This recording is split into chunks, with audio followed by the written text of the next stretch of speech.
저녁이와 빼기를 인식하는 직감이라는 도구. 에즈라가 4살이 된 어느 저녁이었다. 아니오나는 에즈라에게 첫 것을 케이크를 먹기 전에 완두콩 을 3숟가락 먹으라고 했다. 그런데 에즈라는 케이크를 다 먹고 나서 비로소 완두콩 3숟가락을 먼저 먹어야 했음을 알았다. 그새 사실을 깜빡 잊어버렸던 것이다. 채소로 저녁 식사를 마치는 것을 좋아하는 사람은 아무도 없기에 아이는 내일 5숟가락을 먹으면 안 되나요? 라고 물었다. 아내 모니카는 아이와 이 제안이 이틀 동안에 섭취할 전체공 섭취량에서 한 숟가락 분량을 빼겠다고 청약이라고 생각했다.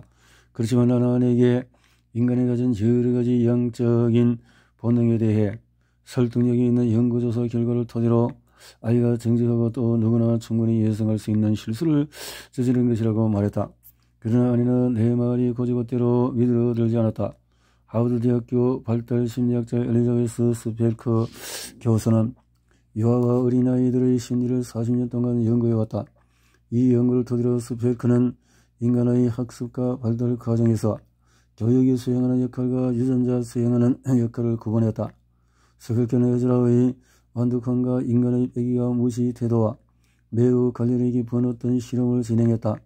이 실험에 참가한 어린이들은 5살에서 6살이었다.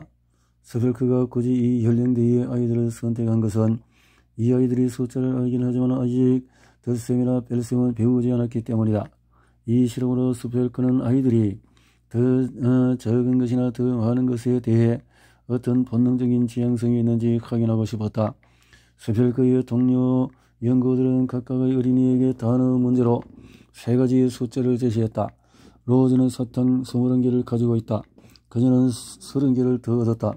아이들은 사탕 34개를 가지고 있다. 그 다음에 실험 진행자는 누가 사탕을 더 많이 가지고 있을까라고 아이들에게 물었다. 정답은 로즈였지만 그 아이들은 산수를 할 줄 몰랐고 그저 느낌만으로 대답을 했다. 이것을 두고 이 연구 실험의 허점을 지적할 수도 있다. 즉 아이들은 산수를 알고 있음에도 불구하고 실험 진행자가 아이들의 산수 능력을 검증하는 테스트 과정에서 자신들의 산수 기술을 보여주지 않았을지도 모른다는 말이다.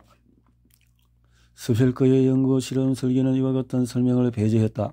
연구자들은 아이들에게 제시하는 문제의 숫자를 다양화해서 일부 아이들에게는 최적적인 사탕 개수가 차이가 너무 작아서 직관적으로는 답을 할 수 없는 문제를 내었다. 산수를 할 줄 아는 아이는 작은 아이까지 차이까지 구분할 수 있는 반면에 근사치에 의존하는 아이는 2개의 선택지 개수가 비슷할수록 정답을 말할 가능성이 적도록 설계했던 것이다. 이를테면 다음과 같은 질문은 직관에 의존하는 아이에게는 어려울 수밖에 없다. 로즈는 사탕이 14개를 가지고 있다. 그녀는 19개를 더 얻었다. 아이들은 사탕 34개를 가지고 있다. 누가 사탕을 더 많이 가지고 있을까? 아이다. 라고 대답하려면 산수를 할 줄 알아야만 한다. 이처럼 2개의 선택지가 가리키는 개수가 가까울 때 아이들은 누가 사탕을 더 많이 가졌는지 그저 직관으로 대답할 수밖에 없다. 이처럼 2개의 선택지가 가리키는 개수가 가까울수록 누가 사탕을 더 많이 가졌는지 정확하게 판단하고 선택할 가능성은 그만큼 더 낮아졌다. 아이들은 산수가 아니라 직관을 사용했다. 마치 에즈라가 다음 날에 그날 먹지 않은 완두콩 3숟가락을 포함해서 5숟가락을 먹겠다고 제안했던 것처럼 말이다. 스펠크가 했던 이런 실험과 같은 연구들은 우리는 산수를 배우기도 전에 이미 향을 인지한다는 현재 설득력이 있는 강력한 증거 가운데 처음 몇 조각이었다. 촉각, 시각, 후각과 마찬가지로 인간은 더 적거나 더 많은 것에 대한 감각을 기본적으로 가지고 태어난다. 신경과학자 스타니슬러스 드에는 저서에서 숫자 감각, 자기가 연구한 내용을 포함해서 여러 관련 연구의 결과를 엮어서 이 선천적인 감각이 우리 의식에 얼마나 깊고 넓게 침투해 있는지 보여준다.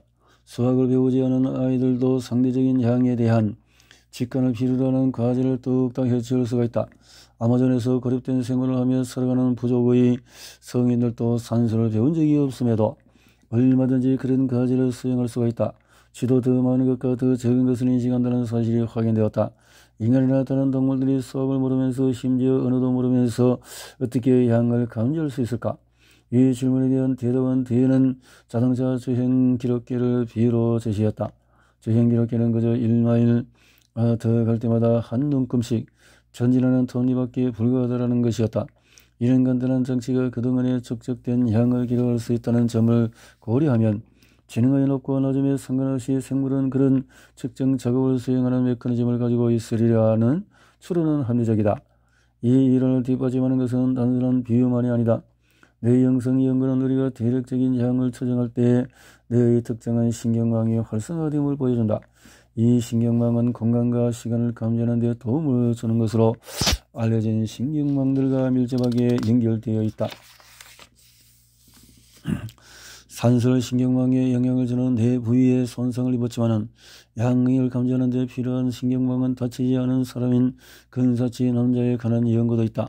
이 사람은 2 더하기 2는 얼마일까요? 같은 질문을 받으면 3에서 5까지 근사치로 대답한다. 그러나 그는 그처럼 터무니없는 답을 내놓는 경우는 한 번도 없다라고 뒤에는 말한다. 이 근사치 남자의 수학 신경망은 더는 작동하지 않게 되었지만 그는 더 적은 것과 더 많은 것을 여전히 기식관적으로 파악할 수 있다. 마치 4살 에즈라처럼 말이다. 행동적으로 근대적인 인간을 새롭게 획득하게 된 추상적인 사고 능력을 양과 관련된 본능과 결합했다. 개코 원숭이의 뼈에 눈금을 새기고 동물 벽에 수많은 점을 칠하는 데는 2가지 요소가 모두 필요하다. 숫자를 세는 초기 형태에서 의미가 매우 가까운 개념을 구분할 수 있게 해준 것은 숫자와 수학이었다. 이런 식으로 수학은 우리의 뇌에 선천적으로 장착된 유선 주행 기록계의 성능을 계산했다. 처음 주행 기록계의 비율을 들었을 때 어쩐지 빼기를 불공정하게 대한다는 느낌이 들었다. 적어도 내가 생각하기에 그것은 사람이라면 당연히 더 많은 것을 감지할 수 있어야 함을 암시했다. 주행 기록계는 올라가기만 할 뿐이다. 이런 사실은 단순한 비유의 결함이었을까? 아니면 양에 대한 우리의 본능이 더 적은 것보다도 더 많은 것을 선호하기 때문일까? 내가 직접 수행한 연구 결과로는 둘 다 조금씩 맞는 말이다. 그 이유를 알려면 또 우리가 무엇을 할 수 있을지 알려면 인간의 본능을 더 많이 파고들 필요가 있다. 사람은 자기가 의지할 구체적인 숫자를 가지고 있지 않을 때 많은 양 사이의 차이가 적은 양 사이의 차이보다 상대적으로 작다고 판단한다. 이런 양상은 청각이나 미각 같은 다른 감각에서도 마찬가지다. 어떤 음식에 소금을 칠 때가 같은 양을 10번째로 칠 때보다 짠맛의 강도 변화가 더 크게 느껴진다. 또 헤드폰 볼륨을 막대기 하나에서 막대기 2개로 높이는 것이 막대기 8개에서 9개로 높이는 것보다 더 큰 변화처럼 들린다. 이처럼 우리가 느끼는 변화는 초기 상태에 따라서 달라진다. 절대적인 변화가 아닌 상대적인 변화를 감지하는 본능은 진화에 도움이 되었던 매우 유용한 행동이었을 것이다. 굶주리며 배회하는 우리 조상들에게는 매머드 8마리와 9마리 사이의 차이는 1마리와 2마리의 차이보다도 훨씬 덜 중요했다. 9마리의 매머드 집단이나 8마리의 매머드 집단이나 생존과 단백질 공급원으로서의 기회에 관한 한 기본적으로 동일한 크기의 위협이었을 것이다. 한편 매머드 1마리 다른 동료 없이 혼자 있을 때라면 2마리가 함께 있을 때보다 우리 조상들이 손에 든 돌멩이만을 으로 그 동물을 사냥하기가 훨씬 쉬웠을 것이다. 중요한 것은 추가되는 절대적인 양이 아니다. 추가되는 절대적인 양은 두 경우에 모두 매머드 1마리로 동일하다. 더 유용한 것은 추가되는 상대적인 양이다. 매머드가 8마리로 9마리로 늘어날 때는 약 13% 늘어나지만 1마리에서 2마리로 늘어날 때 100%로 늘어난다.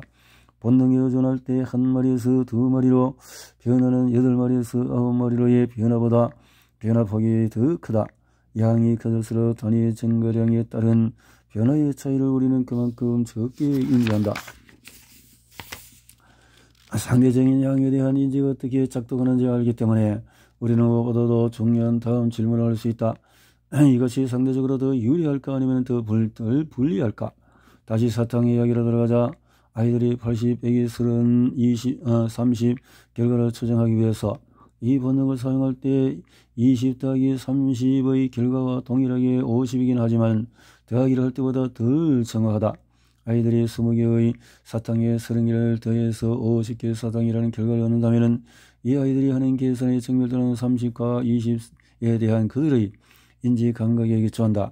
반면에 사탕 80개가 있는 통에서 30개를 빼서 50개가 남았다고 계산한다면 이 계산의 정밀도는 30과 80에 대한 인지 감각에 기초한다. 아이들은 두 경우에서 모두 30을 인지하지만 80에 대한 아이들의 인지는 20에 비해서 덜 정확하다. 근사치에 의존할 때의 정밀도는 최종적인 양이 아니라 거기에 도달하기 위해서 사용하는 양에 따라서 달라진다. 즉 동일한 결과를 얻기 위해서는 덧셈이 뺄셈보다 더 정확할 수밖에 없다는 뜻이다. 이것이 작은 것에서 시작하는 것, 변화를 유도하는 데 유용한 조건이 되는 이유인지도 모른다. 큰 것에서 시작하면 상상하기가 더 어렵다. 인간이 가진 육감이 빼기를 무시하는 사람들의 태도를 어떤 식으로든 설명할 수 있다는 사실에 나는 충격받을 정도로 놀랐다. 고속도로가 철거됨으로써 달라진 도시가 어떻게 보일지 상상한다는 것이 혹은 남아프리카 공화국에 투자되었던 자금의 회수로 아파르트 헤이트가 철폐됨으로써 인종차별 상황이 어떻게 달려질지를 상상한다는 것이 정말 그렇게 어려웠을까? 어쩌면 더 적은 것에 대한 직관에 서툴르는 점이 우리가 어떤 문제를 해결하러 갈 때의 빼기 방식을 하나의 선택지로 좀처럼 머리에 떠올리지 못하는 이유일지 모른다고 나는 생각했다. 더하기에 대한 본능과 마찬가지로 양에 대한 본능도 더 적은 것에는 덜 이끌린다. 빼기를 할 때 변화는 더 크게 느껴진다. 스타니 슬라스 디엔이 등장하기 350년 전에 또 다른 프랑스 과학자인 블레즈 파스칼은 현재 사용되는 압력의 단위와 프로그래밍 언어, 보험업자와 도박꾼이 반기는 확률론 등에 자기 이름을 남기는 작업을 하고 있었다.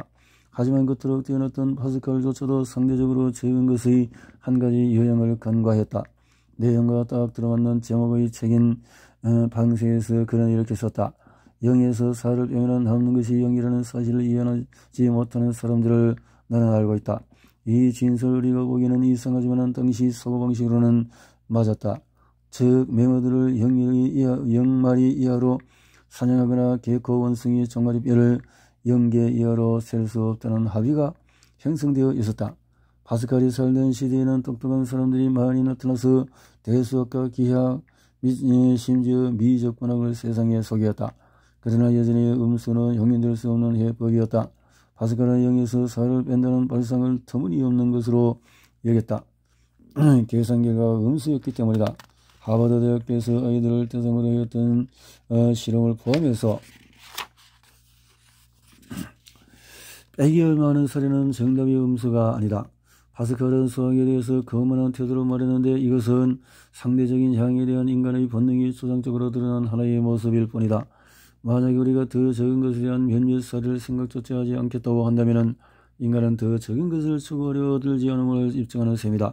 당신이 선수의 빼기를 어떻게 배우는지 돌이켜봐라. 혹은 운이 좋게도 빼기를 공부하는 아이들을 알고 있다면 그 학습 과정을 주의 깊게 살펴보라. 맛있는 사탕이나 몸에 좋은 사과처럼 구체적인 사물이 특정한 수를 나타내는 것으로 동원되어 아이들이 빼기라는 개념을 쉽게 이해하도록 돕는다. 사탕이든 사과든 특정한 수의 사물을 가지고 있다가 이 가운데 일부를 빼는 접근법은 수학교사가 집합 스키마라고 부르는 것으로 이어진다. 집합 스키마는 아이들이 더 적은 것과 더 많은 것을 시작할 수 있도록 돕는다. 그러나 결과가 양수인 경우에만 그렇다. 당신도 6살 아이가 되었다고 생각하고 다음 문제를 풀어보라. 로즈는 사탕 5개를 가지고 있다. 여기에서 20개를 뺀다. 당신은 지금 말이 되지 않은 소리를 들었다. 베인이 자기 아들에게 이렇게 물었을 때 그 아이가 대답했듯이 이것은 불가능하다. 상대적인 양에 대한 본능 때문에 빼기에 대해서 변화의 결과를 정확하게 상상하기는 어렵다. 이런 변화가 이미 존재하는 것보다도 더 많은 것을 빼는 것이라면 이 변화는 불가능한 것이다. 이 집합 스키마에 관한 한 파스칼이 옳았다. 조금 더 많거나 조금 더 적은 것의 단위로 사과나 사탕을 사용한다면 음수는 말이 안 되기 때문이다. 이 집합 스키마에 대한 대안은 거리 스키마인데 이것은 대상을 추상적인 숫자로 연관짓지 않고 머릿속에 어떤 공간적인 숫자 10을 상상하도록 유도한다. 7살 어린이인 당신이 5에서 20을 빼라는 질문을 받을 때 이 숫자 1을 사용한다면 어떻게 될까? 당신은 각각의 수를 머릿속 숫자 1의 어느 지점에 각각 위치시킬 것이다. 당신의 대답은 15가 될 것이다. 5와 20 사이의 거리가 15이기 때문이다. 7살 어린이인 당신은 양을 정확하게 파악하지만 그것이 양수인지 음수인지 알지 못한다. 아이들은 음수를 이해할 수 있는 어떤 설정 아래에서 거리 스키마를 사용할 때 음수와 양수를 정확하게 이해하기 시작한다. 예를 들어서 어떤 교사가 운동장의 온도가 낮에는 섭씨 5도이고 밤에는 거기에서 20도 떨어진다고 학생들에게 말했다고 치자. 만약에 아이들이 미터법에 대한 경험이 있다고 가정한다면 아이들은 이제 0보다도 낮은 것을 상상할 수 있다. 0도가 가장 낮은 온도가 아니라 물이 어느 온도라고 한다면 이것은 0도보다도 낮은 온도가 있음을 상기시킨다. 이럴 때 5도에서 20도를 빼면 매우 타당한 영하 15도가 된다. 음수에 대한 초상적인 생각은 직관을 거스른다. 적어도 우리의 두뇌에 이미 축적되어서 우리가 이해하는 내용의 그 음수의 위치를 잡아주기 전까지는 그렇다. 영하의 온도가 그렇다. 당신의 아이가 보험 계리사 자질을 가지고 있다고 생각한다면 비용이 수입을 초과하는 경우를 어떻게 봐야 할지를 설명해 주어라. 또 만약에 당신의 아이가 골프를 친다면 언더파가 무엇인지 설명해 주라. 집합 스키마에서 거리 스키마로 전환하는 것은 우리의 인식을 바꿀 때 상대적으로 적은 것으로 나아가는 어떤 경로를 드러낼 수 있다는 최초의 사례다. 빼기가 우리가 선택할 수 있는 여러 대응 가운데 하나인지 결코 있을 수 없는 불가능한 것인지는 우리가 취하는 관점에 따라서 달라진다. 아파르트 헤이트 제도를 철폐하기 위해서 분투했던 레오 로빈슨의 이야기로 들어가 보자. 로빈슨의 네덜로이드 kimberley의 하역 작업을 거부한 것은 인종차별주의 제도의 생명력을 계속 추구하는 것을 거부하겠다는 뜻이었다. 남아프리카 공화국에 대한 신규 투자를 금지했던 미국 정부의 후속 조치도 마찬가지다. 만약에 남아프리카 공화국에 대한 기존의 투자가 마음속으로든 정책적으로든 절대로 위반할 수 없는 것으로 설정되어 있었다면 그 기준을 넘어서 빼는 행위야 그야말로 말이 되지 않는 것이라고 할 수 있다. 영어로 끝나서 음수로 연장되지 않는 것처럼 빼려고 뺄 것이 없기 때문이다. 투자금을 회수한다는 발상은 남아프리카 공화국에 대한 기존의 투자를 무려 어느 온도와 비슷한 것으로 바라볼 수 있어야만 가능했다.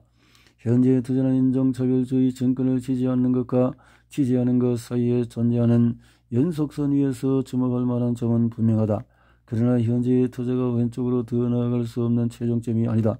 0에서 왼쪽으로 뻗어나갈 가능성의 세계는 활짝 열려 있다. 이 경우에 집합 스키마를 고수하는 것은 올바르지 않으며 심지어 해롭기까지 하다. 정말 어려운 일이긴 하다. 그러나 우리는 가진 빼기의 존재력을 온전하게 실현하려면 집합 스키마와 더하기를 활용해서 유능함을 과시하겠다는 본능과 양에 대한 왜곡된 인식을 무시할 필요가 있다.